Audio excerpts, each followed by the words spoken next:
September 1st, 1950, all attention turned to the enemy, who launched a final offensive all around the wall of the perimeter.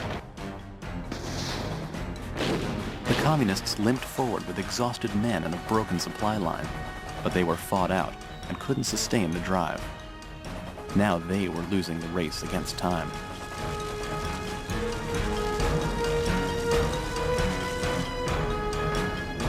The moment was right for the United Nations to strike back, and General MacArthur knew just where to do it.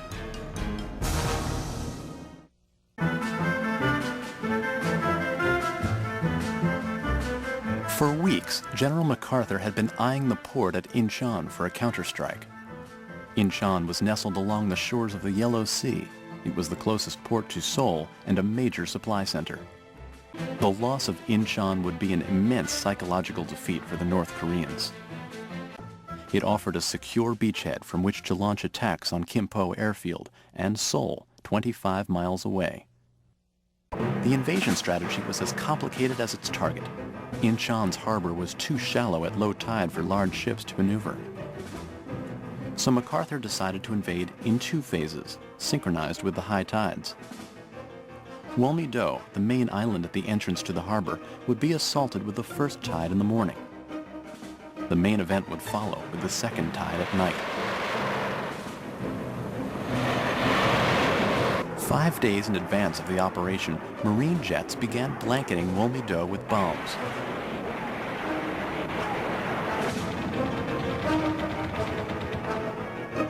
Two days before, surface ships joined in.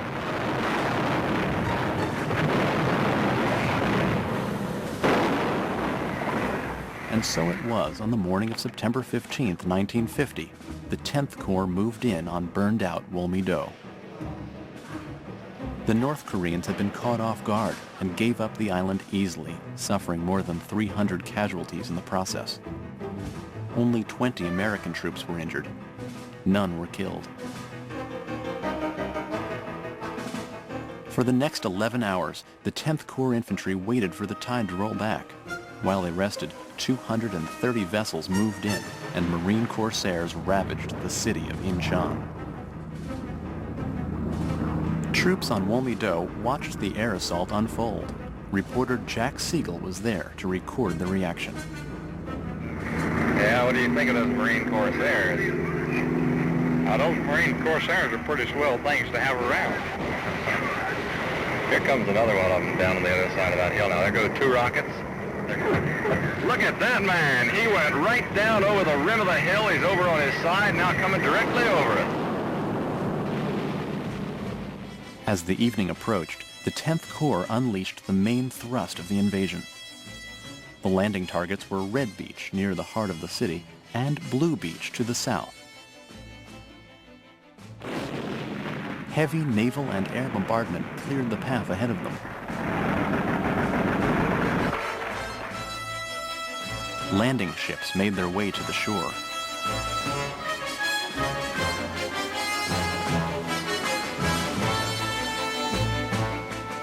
Tanks and heavy equipment were unloaded onto the beaches. Infantrymen prepared to infiltrate the city on foot. Red Beach was secured within an hour and a half, and troops entered the streets of the city on the lookout for snipers. The following morning, Red Beach and Blue Beach were linked, and the operation was complete. Amazingly, the invasion was executed with such precision that only 20 UN soldiers were killed.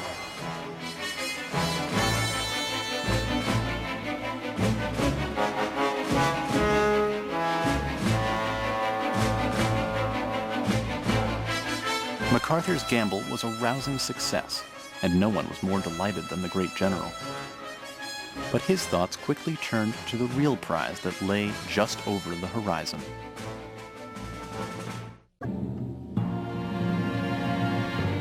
The loss of Incheon put the North Koreans still fighting south of there in deep trouble.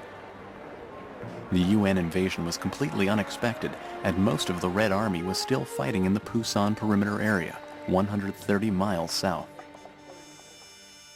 Communist troops there were never informed of the defeat at Incheon. They fought on for a week afterward, unaware that they were in danger of being cut off. But when word of Inchon finally trickled down to the perimeter, they fled northward almost immediately. Meanwhile, the 10th Corps marched northeast from Inchon on the road to Seoul. They were battle-ready and let nothing stand in their way. The 10th Corps had a three-pronged plan. The 5th Marines would cross the Han River directly north of Kimpo, and then swing east and attack the city's western flank. Meanwhile, the 1st Marines would capture the suburbs just south of Seoul, and then join the 5th Marines to attack the city's west side. Finally, the Army 7th Division would rush up from the Pusan perimeter and cut off North Korean reinforcements on the eastern side.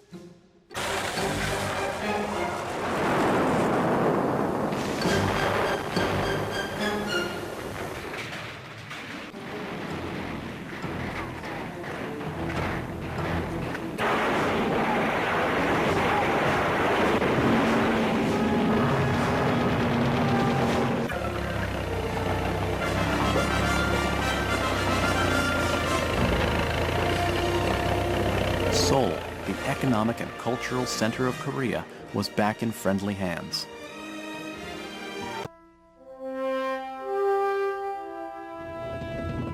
In September of 1950, the momentum was shifting dramatically in favor of the United Nations.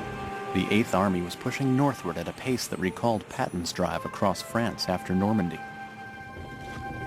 The first objective was to reach the 38th parallel, where the war began, to reclaim South Korea's old borders. South Korean divisions led the charge, reaching the parallel on October 1st. They kept moving right into North Korea. A week later, American forces were perched at the parallel, anxiously waiting for orders to follow suit. But back in Washington, tough choices had to be made. Should the United Nations continue the drive into North Korean soil? Would this overstep the mandate of a police action? There were no easy answers.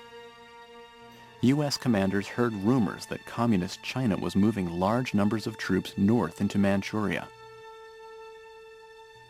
The Chinese resented American intervention in the region and feared that hostilities would spill over into their Manchurian territory. Intelligence reports estimated that up to 450,000 Chinese troops were lurking in the hills beyond the Yalu River, poised to strike. But these warning signs were cast aside by Americans thirsting for an unconditional victory. After the World Wars, anything less would be a disappointment.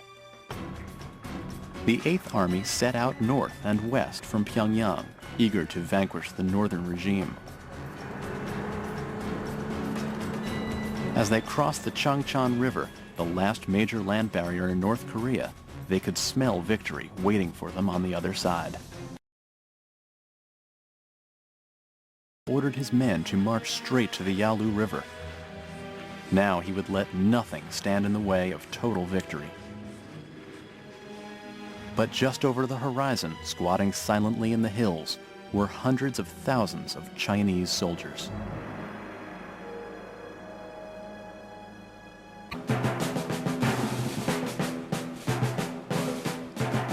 On October 25, 1950, the silent fears of the United Nations were confirmed. The Chinese that had been quietly amassing between the UN forces and the Yalu River suddenly made their presence known.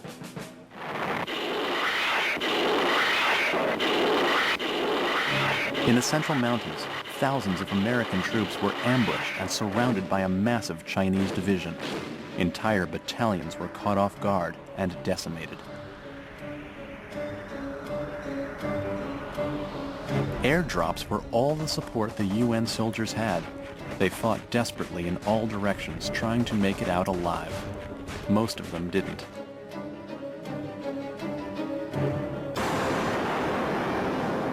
The Chinese found a vulnerable gap between the 8th Army and the 10th Corps in the Central Mountains. They struck there with all their might.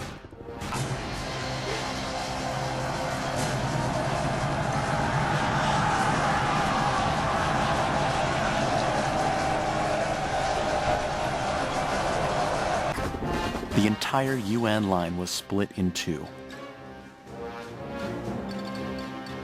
3 days into a renewed offensive, the UN force found itself in a full-scale retreat.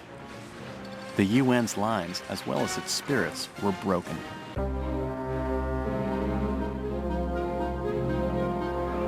By January of 1951, the Chinese had pushed United Nations forces back to the drawing board with a frightening display of manpower.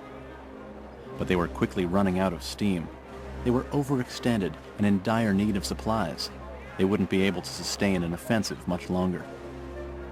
Commander Ridgway was confident the days of retreat would soon be over. The general launched a task force named Operation Wolfhound to investigate the communist weakness. It set out north in the direction of Seoul.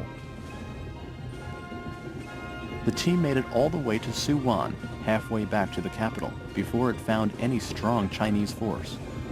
Air Force pilots overhead reported that the enemy was moving north instead of south. The abrupt turnaround was mysterious. Ridgway decided the time was right for a full-scale offensive. He commissioned an operation designed to push the Chinese back to Seoul and beyond. By March 15, 1951, the rejuvenated forces gnawed their way back within striking distance of the 38th parallel, all the way to Seoul's doorstep.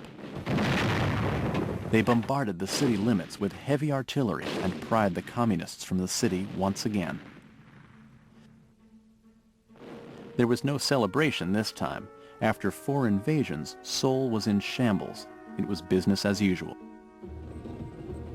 UN forces pressed on and reached the 38th parallel by the end of March. It had been 6 months since the first invasion of North Korea, and again there was a debate over how far this offensive should go. This time, President Truman wanted a settlement. As he saw it, the first attempt at uniting Korea had proven to be a mistake, and a second attempt would only waste more American lives. MacArthur had a different view. He insisted that the campaign against China be widened to include blockades of its coast and airstrikes on the Chinese mainland. Truman had had enough. He announced to the world that he was firing General MacArthur. It was with the deepest personal regret that I found myself compelled to take this action. General MacArthur is one of our greatest military commanders. But the cause of world peace is much more important than any individual. Now, President Truman and his Joint Chiefs concurred. It was time to extend the olive branch.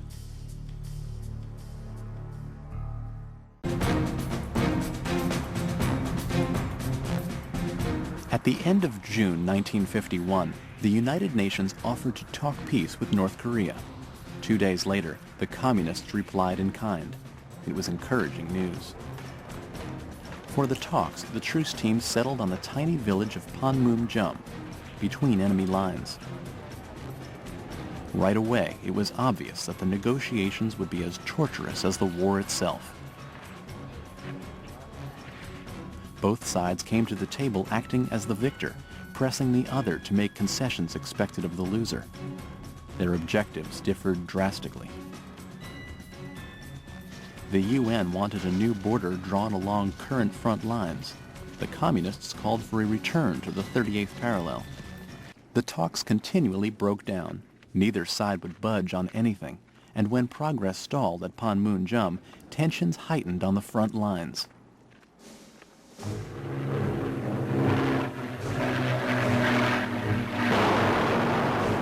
Heavy displays of force were a way of reinforcing diplomatic sincerity.